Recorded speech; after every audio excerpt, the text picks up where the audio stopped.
Good fight back, Brad, but I imagine that first quarter ultimately proved pretty costly. Yeah, I mean, conceding a 46-point start makes it very difficult. Well, probably a 52-point start at one stage, so makes it difficult. And you can look at it a couple of ways. There's the positive that there's real fight and resilience amongst the group, and we're able to change some things that shifted the momentum of the way the game was being played. But the finish was, I mean, we needed to score at the end to win, and that's what we were trying to do. But you know, we don't want to be a team that just goes all out to try and score, and if we don't, we get scored against, which is, you know, basically what happened in the first and last quarter. Strangely enough, does the finish hurt more than the start in a lot of ways? Because you were there in a serious chance to take that game in the last quarter.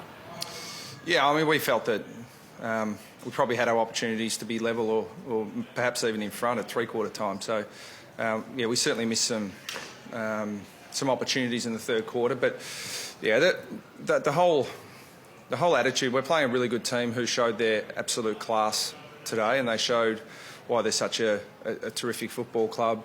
They were smarting off a loss last week. They responded the way that all really good teams do. Now, we also had a disappointing loss, and we, you know, were listless in the first quarter, which is just bitterly disappointing. But we fought back, and there are some things we'll take out of this game that will push us forward. And really, this stage of the season, we're about playing against really good sides, trying to get ourselves back in the mix to take on the very best. In that first quarter, did you feel it was as much you as it was them, in a sense? No, pretty much a combination, you know, both. I think that Hawthorn are still the best side in the competition at punishing you for your mistakes, and when they're good enough to force those mistakes, they just capitalise so well. So a lot of the goals they kicked were, you know, they were quite brilliant, to be honest. They played some scintillating footy in that first quarter, but we didn't put up anywhere near enough resistance to stem the flow. We were grouped at quarter time, but, you know, worked really hard to get back in it, and just some really poor defence in the last quarter when, you know, you could say in fairness we were trying to score, but it was unacceptable. What was the message at quarter time, Braden? Was it did you give them a cook at the break? No, it wasn't a cook. It was really we tried to be really clear about what we needed to do to get back into the game, and we could have. You can go one of two ways. You can go into your shell and start being reactive and trying to respond to the brilliant things they were doing, or you could get back on the front foot, and we're able to get control around the contest and get some reward for our forward entries. Not perfect, but more reward, and it certainly that led to making it harder for them to score as well. There was, I think, a period midway through the third quarter you were back within 13 and had the ball half forward, a relatively simple kick to the skipper, and spilled it, and they go straight down the other end and get a goal. It seemed to sap the momentum out of the team. Did you get that sense at the time?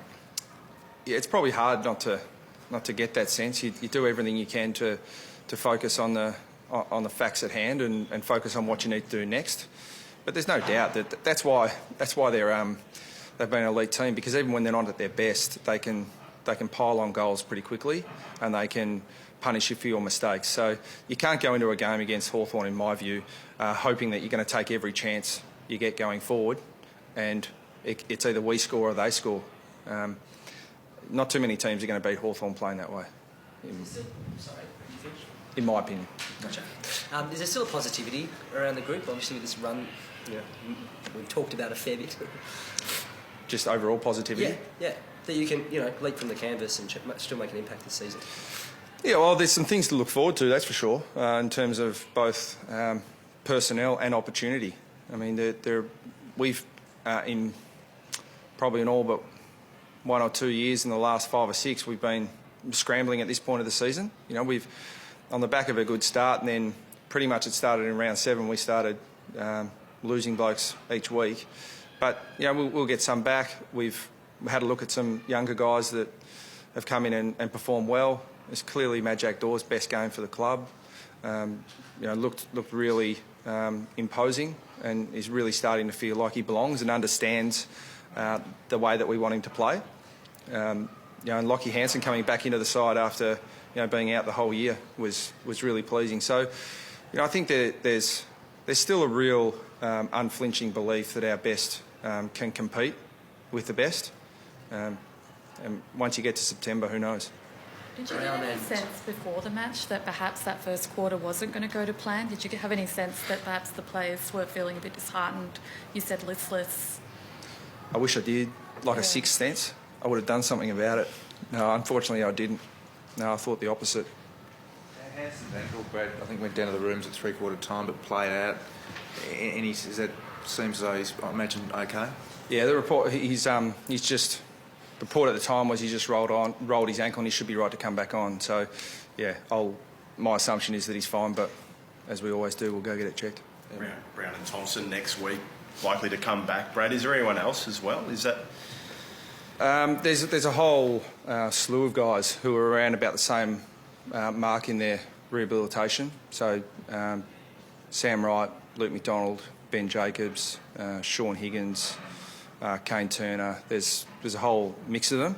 Jared Wade. So whether they're right to go next week or another couple of weeks, we'll have to have a close look at that, particularly because there's such a large group of them that are all due back at the same time. Don't want them back at the same time. Is that a difficult thing to manage this close to the finals as well? Yeah, no doubt. No doubt.